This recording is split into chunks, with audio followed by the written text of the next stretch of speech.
Fabrício Naisky aqui nos nossos estúdios para explicar essa crise no governo da França. Bem-vindo mais uma vez, agora sim. Agora sim, Thiago. A pergunta de $1 milhão é o que vai acontecer com o futuro da política da França.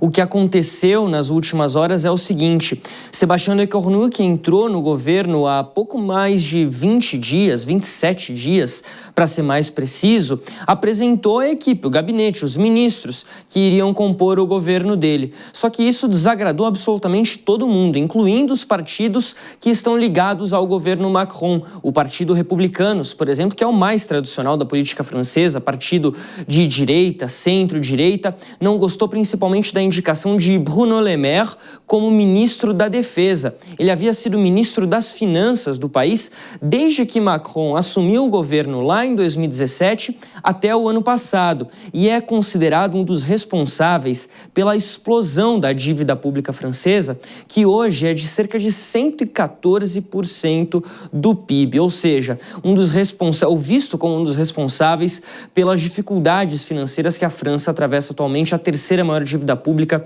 da zona do euro, atrás apenas da Grécia e também da Itália. Aí o primeiro-ministro olhou e falou: realmente não há a menor condição de governar desse jeito, eu entrego o cargo. Emmanuel Macron aceitou a renúncia, mas disse o seguinte: olha, fica até quarta-feira. Você tem 48 horas para resolver, junto com os nossos partidos, um plano de estabilização para a França, porque a França precisa caminhar. Foi isso que disse Emmanuel Macron.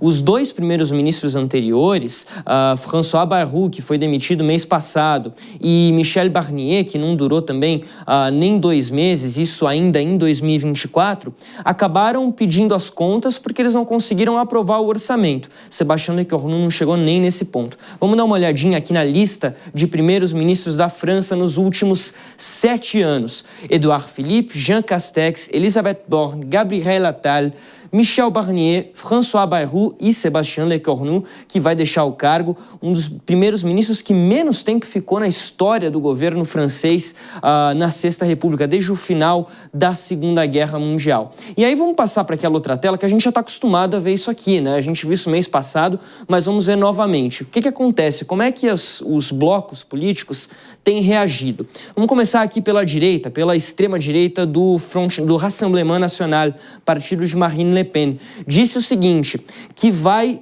censurar qualquer governo que for indicado por Emmanuel Macron. O que é censurar o governo? É votar contra ele na Assembleia. É o termo utilizado lá na França. Eles querem o quê? A dissolução da Assembleia, que Macron fez isso no ano passado. Por que eles querem a dissolução da Assembleia?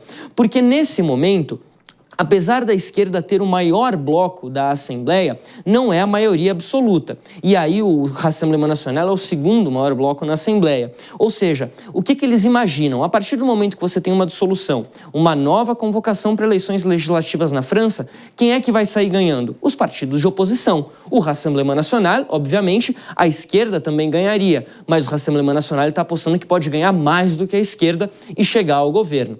A esquerda diz o seguinte: a gente nem faz tanta questão de uma dissolução da Assembleia nesse momento. É só indicar a gente para governar. A gente topa governar, fazer um bloco de esquerda governando. Agora, o que o centro, que é onde está Emmanuel Macron, pensa nesse momento? Que é uma situação bastante delicada. De fato, a dissolução vai implodir o governo Emmanuel Macron mais uma vez. Mas eles não querem se entregar nem a um lado, nem ao lado da direita, nem ao lado da esquerda. Por quê? O Partido Republicano, que eu falei que dava apoio ao governo Macron, tem pedido medidas, por exemplo, de enfrentamento mais duro à imigração ilegal, a outras pautas mais ligadas à direita. Macron enxerga isso como uma morte política, porque ele sempre se apresentou como o centro definitivo, nem esquerda, nem direita, aquele famoso pra frente, digamos assim. Mas a realidade é muito mais dura do que isso. Fica difícil para Macron, sem governabilidade, lidar com essas questões. Ou seja, ele não quer entregar o governo para um lado nem para outro, mas também não tem força suficiente para governar por conta própria. Qual que pode ser o caminho mais fácil? Talvez o da renúncia do presidente. As eleições presidenciais são em 2027, poderia antecipar isso e também antecipar as eleições legislativas para ver se ele dá um jeito na França. Seria talvez a atitude mais republicana do presidente, a ver se ele vai topar essa ideia. Enquanto isso, há uma paralisia, né, no governo. Há uma paralisia, não se vota o orçamento, a França não tem um orçamento aprovado para o ano que vem, essa é uma dificuldade muito grande para o país, com a dívida do jeito que está, galopante, a França não consegue controlar isso nesse momento e a popularidade do governo vai caindo. Macron queria conseguir indicar um sucessor forte para 2027. Quem era apontado para isso era o ex-primeiro-ministro Gabriel Attal, que eu mencionei aqui agora há pouco. Hoje ele deu uma entrevista e falou o seguinte: não dá para entender nenhuma decisão do governo Macron. Ou seja, até o próprio possível sucessor dele já está pulando fora. Mas toda essa história a gente entendeu com o Fabrício Naitsky aqui no Jornal Jovem Pan. Bom descanso para você, a gente volta a se falar amanhã. Até amanhã. Até.